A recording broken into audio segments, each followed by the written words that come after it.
In today's complex financial landscape, we pride ourselves on staying ahead of the curve. We don't just report on what has happened. We predict what will happen next, which is crucial for investors. The entire international monetary system is driven not by the Federal Reserve, but by Eurodollars, money that banks lend to each other to support their balance sheets and facilitate transactions with customers.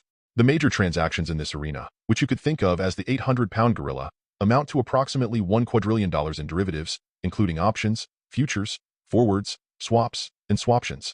For context, a quadrillion is $1,000 trillion. Nearly all of this staggering amount requires collateral to back it up.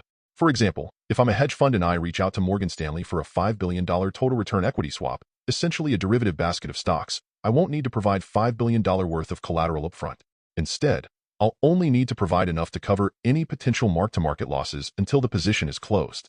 Collateral is fundamental to this entire quadrillion-dollar structure. What qualifies as collateral? Typically, it consists of securities. However, we are currently witnessing a shift where banks, hedge funds, and other institutions are becoming increasingly wary of each other's creditworthiness. This is an early indication of a global liquidity crisis, which differs from a recession or a standard financial crisis. A liquidity crisis signals that the lights may soon be turned off. What constitutes good collateral? In the past, it included a wide variety of assets, but now banks are insisting on high-quality treasury notes, specifically those with short maturities.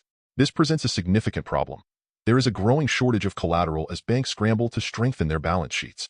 To illustrate, if I'm Deutsche Bank or UBS, I need to acquire treasury bills because they are denominated in dollars.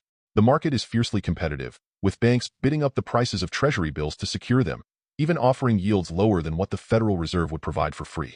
Why would banks do this? The simple answer is they need those treasury bills as collateral for the enormous volume of derivatives they are managing. Consequently, there is a heightened demand for dollars to purchase these securities, leading to a stronger dollar, despite the underlying weaknesses in the U.S. economy, such as recession, political dysfunction, and trade deficits. The dollar's strength appears increasingly disconnected from the fundamental economic indicators.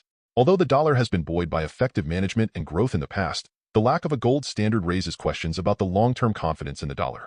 As banks tighten their balance sheets, we may be nearing a point where a significant player faces bankruptcy, fails to meet a collateral call, or suffers a bank run.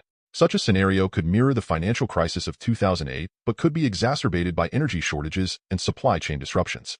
Inflation can be a complex issue, with supply-side inflation stemming from various factors, including energy prices and logistics.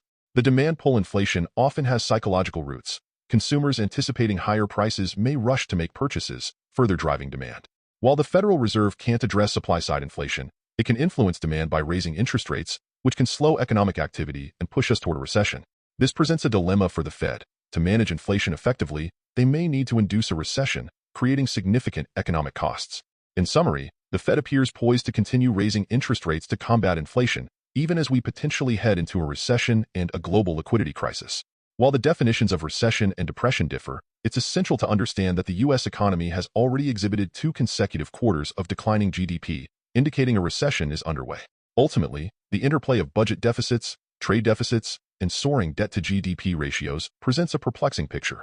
Even as the dollar remains strong due to a global shortage, questions arise about the sustainability of this position, especially as spending continues to escalate.